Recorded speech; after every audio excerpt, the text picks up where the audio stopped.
যাবলৈ ওলাইছোঁ।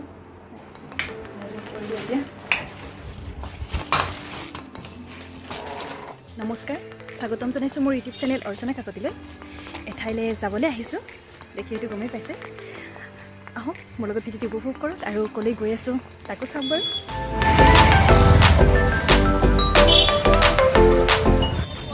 এয়া আমি আহি পালোঁ। এই ঠাইখিনিলৈ আমি আহি আছিলোঁ আৰু এই ঠাইখিনিলৈ কিয় আহিছোঁ সেয়া আপোনালোকক কৈ আছোঁ। আজি এক বিশেষ দিন, সেইকাৰণে এই ঠাইখিনিলৈ আহিছোঁ। আৰু প্ৰথমতে ঠাইখিনিৰ ওচৰলৈ গৈ লওঁ, তাৰপিছত আপোনালোকক জনাই আছোঁ কিয় আহিছোঁ আৰু দেখুৱাই আছোঁ। আহক আমি ৰাস্তাটো পাৰ হৈ লওঁ। মই বৰ্তমান আছোঁ শ্বহীদ নগৰী ঢেকীয়াজুলিত। আপোনালোকে হয়তো সকলোৱে জানে 1942 চনৰ ভাৰত্যাগ আন্দোলনৰ কথা। 1942 চনৰ আজিৰ দিনটোতেই মানে 20 ছেপ্টেম্বৰ তাৰিখে ঢেকীয়াজুলি আৰু ইয়াৰ দাঁতিকাষৰীয়া অঞ্চলৰ মানুহে ব্ৰিটিছ শাসনৰ বিৰুদ্ধে এক বিশাল গণ আন্দোলন গঢ়ি তুলিছিল আৰু সকলোৱে একলগ হৈ থানাত তিৰংগা পতাকা উত্তোলন কৰিবলৈ আহিছিল। আৰু যেতিয়া তিৰংগা পতাকা উত্তোলন কৰিবলৈ আহিছিল তেতিয়া ব্ৰিটিছৰ সেনাবাহিনী আৰু আন্দোলনকাৰীৰ মাজত বিভিন্ন কথাৰ কটাকটি হৈছিল। আন্দোলনকাৰীসকলো পিছ হুহুকি যোৱা নাছিল আৰু ব্ৰিটিছৰ সেনাবাহিনীয়েও আন্দোলনকাৰীসকলক ভিতৰত গৈ থানাৰ চৌহদত গৈ পতাকা উত্তোলন কৰিবলৈ দিয়া নাছিল। কিন্তু আন্দোলনকাৰীসকলৰ মাজৰে মনবৰ নাথ নামৰ এজন ব্যক্তিয়ে গৈ থানাৰ চৌহদত পতাকা উত্তোলন কৰিছিল আৰু তেওঁক প্ৰথমতে ব্ৰিটিছৰ সেনাই গুলীয়াই হত্যা কৰিছিল আৰু তেওঁৰ লগতে তাত থকা আন্দোলনকাৰীসকলৰ ওপৰত নিৰ্বিচাৰে গুলীচালনা কৰিছিল। আৰু এই গুলীচালনাত বহুকেইজন লোক নিহত আৰু আহত হৈছিল। আৰু তেওঁলোকৰ স্মৃতিতে ইয়াত এটি স্মৃতিসৌধ নিৰ্মাণ কৰা আছে। তাত লিখা আছে, খন্তিক নিৰলে ৰোৱা, হেৰা বাটৰুৱা, সেই দিনটিৰ কথা সোঁৱৰা এবাৰ, তোমাৰ আজিৰ দিন ৰচিবৰ বাবে যিদিনা দিছিলোঁ আমি ইয়াতেই প্ৰাণ বিসৰ্জন। খুব হৃদয় বিদাৰক কথাখিনি শুনি হয়তো আপোনাৰো বেয়া লাগিছে এই মুহূৰ্তত। আমি কনকলতা বৰুৱা বা মুকুন্দ কাকতিৰ বিষয়ে জানো, কিন্তু ঢেকীয়াজুলিৰ এই যিখিনি শ্বহীদ হয় তেওঁলোকৰ নাম হয়তো আমি বহুতৰে জ্ঞাত নহয়। সেইকাৰণে মই আজি এই ভিডিঅ'টি বনোৱাৰ চেষ্টা কৰিলোঁ, যাতে আপোনালোকে সেইসকল শ্বহীদৰ বিষয়েও জানিব পাৰে।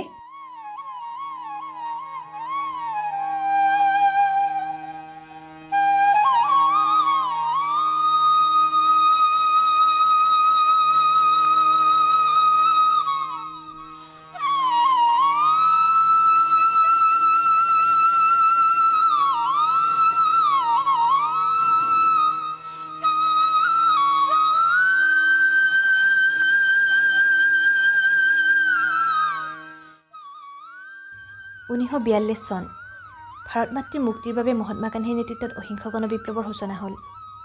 এই অঞ্চলৰ ৰাইজেও আহি অহিংস গণবিপ্লৱত যোগ দিলে।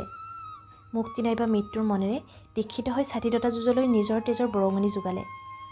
20 ছেপ্টেম্বৰ তাৰিখ দেওবাৰে ঢেকীয়াজুলি পুলিচ থানাত জাতীয় পতাকা উত্তোলন কৰি মুক্তিৰ বেদীত প্ৰাণ দিলে। যিসকল বীৰ বীৰংগনাই আত্মাহুতি দিলে সেইসকললৈ শ্ৰদ্ধাঞ্জলি দিবলৈ ৰাইজে এই স্মৃতিস্তম্ভ স্থাপন কৰিছে। 20 ছেপ্টেম্বৰ 1942 চন আত্মাহুতি দিয়াসকল: মনবৰ নাথ জহামাৰী, কুমলী দেৱী খটুৱা, মহিৰাম কোঁচ কেহৰুখন্দা, তিলেশ্বৰী বৰুৱা নিজ বৰগাঁও, ৰতন কছাৰী বৰপুখুৰী, খহুলী দেৱী ঠেলামাৰা, মণিৰাম কছাৰী বৰপুখুৰী, লেয়লা কছাৰী কেহেৰুখন্দা, সৰুনাথ চুতীয়া পটীয়াপুখুৰী, দয়াল পানিকা কাঠনিবাৰী আৰু মংগল কুৰ্কু কমাৰপথাৰ। শ্বহীদ স্মৃতি স্তম্ভ নিৰ্মাণ কমিটি ঢেকীয়াজুলি 1971 চনত এইটো বনোৱা হৈছিলে। আচলতে 20 ছেপ্টেম্বৰ তাৰিখে 1942 চনৰ 20 ছেপ্টেম্বৰ তাৰিখে ভাৰতীয় জাতীয় কংগ্ৰেছৰ অসম শাখাই প্ৰত্যেক থানত উত্তোলিত হৈ থকা ব্ৰিটিছৰ পতাকা নমাই তাৰ ঠাইত ভাৰতৰ জাতীয় পতাকা উত্তোলন কৰাৰ আঁচনি গ্ৰহণ কৰিছিল। আৰু তাৰ বাবে অবিভক্ত শোণিতপুৰ জিলাৰ গহপুৰতো কনকলতা বৰুৱা আৰু মুকুন্দ কাকতিয়ে পতাকা উত্তোলন কৰিবলৈ যাওঁতে শ্বহীদ হৈছিল। ভাৰতৰ স্বাধীনতা আন্দোলনৰ সোণালী ইতিহাসত তেওঁলোকৰ নাম সদায় জিলিকি ৰ'ব। আজি এই দিনটোত তেওঁলোকক আমি শ্ৰদ্ধাৰে সোঁৱৰিছোঁ।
আপোনালোকে ভিডিঅ'টি চাই কেনে পালে জনাব যদি ভিডিঅ'টি ভাল পালে তেনেহ'লে ভিডিঅ'টি লাইক কৰিব শ্বেয়াৰ কৰিব কমেণ্ট কৰিব আৰু এতিয়াও যদি মোৰ চেনেলটো কোনোবাই ছাবস্ক্ৰাইব কৰা নাই তেতিয়াহ'লে প্লিজ চেনেলটো ছাবস্ক্ৰাইব কৰি দিব তেতিয়াহ'লে আজিলৈ বাই বাই